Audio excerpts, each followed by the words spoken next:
Waiting. That's our theme for the devotion this morning. And we know this verse, and I'm just going to quote it, Isaiah chapter 40, verse 31. They that wait upon the Lord shall renew their strength. They shall mount up with wings as eagles. They shall run and not be weary. They shall walk and not faint. Waiting. It's an integral part of the Christian life. Children get very tired and impatient while they are waiting. And we are God's children, and it is God's responsibility to train us. Train us, and the best lessons of life God teaches us in the waiting periods of life. How can you make out that we are getting impatient?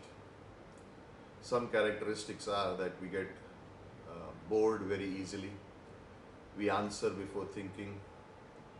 We never think or talk about faith. We evaluate a situation or a person before discerning what's going on. These are some of the characteristics of impatience, of not yet developed the capacity in waiting. And God, in His wisdom, teaches us the greatest lessons while we are waiting. We see that through the scriptures. We see that in the life of Joseph. We see that in the life of Abraham. We see that in the life of Jacob. We see that all through. Any person who has done anything for God significant, they have gone through waiting periods in life. And because we are God's children, God's responsibility to train us so that we can become more like His Son involves this process of waiting. Jesus waited for 30 years before He began His ministry. He waited. Waiting. Why does God want us to wait? So that He can train us. And He can renew our strength. What the word renew means? The word renew basically means exchange. He wants our natural thoughts to be replaced by His thoughts. He wants our thinking to be replaced with His thinking. That's the real reason, because when we are filled with God's word, when we are filled with God's thinking, we are strengthened. We don't get tired very easily. We have expectation from God. We don't give up easily. We have faith. We don't live in the natural self. And that's why God takes us through these times of waiting. But we always need to remember this. In the Bible, waiting never means inactivity. It never means, okay, I'm going to sit back and let God do what He wants to do and then someday it will happen. It's as silly as saying, as the farmer says, I'm not going to till the land, I'm not going to sow the seeds, I'm not going to do anything, I'll wait and see what the Lord does. That doesn't happen, does it? 2 Corinthians 9:6 says, as he sows, so shall he reap. Maybe the farmer waited, but he didn't sow. And if he did not sow, he will not reap. Same thing with our lives.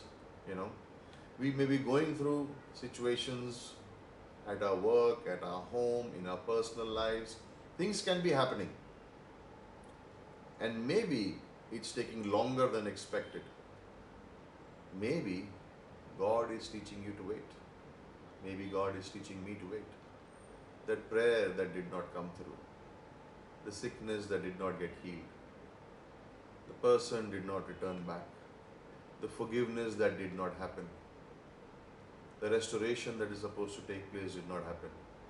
What's going on? Waiting. Maybe God is teaching us waiting.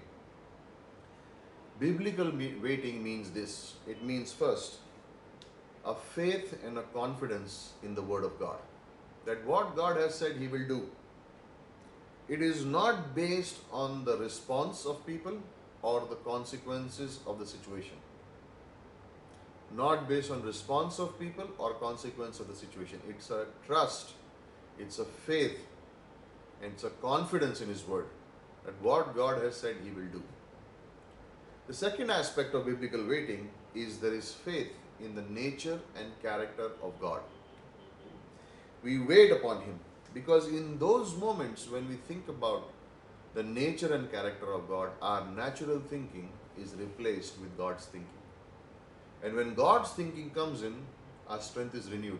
No longer do we feel rejected, anxious, worried.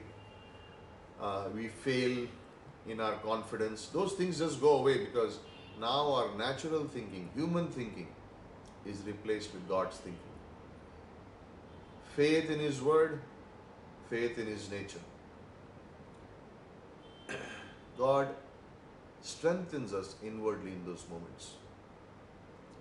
And as much as we fill ourselves with the Word, the more faith we will have. The source will always be the Word.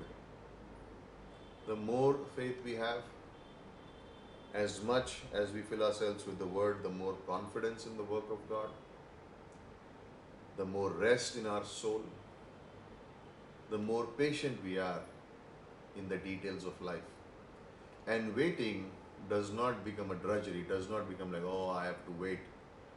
It becomes a time of renewed growth and strength, and a confidence is built upon God.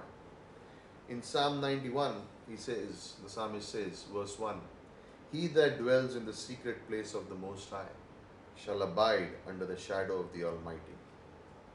The abiding there is waiting expectantly, waiting, going on with the routine details of life, staying faithful to God in the small details of life, even though we have not received what we want to, or even though things are getting delayed.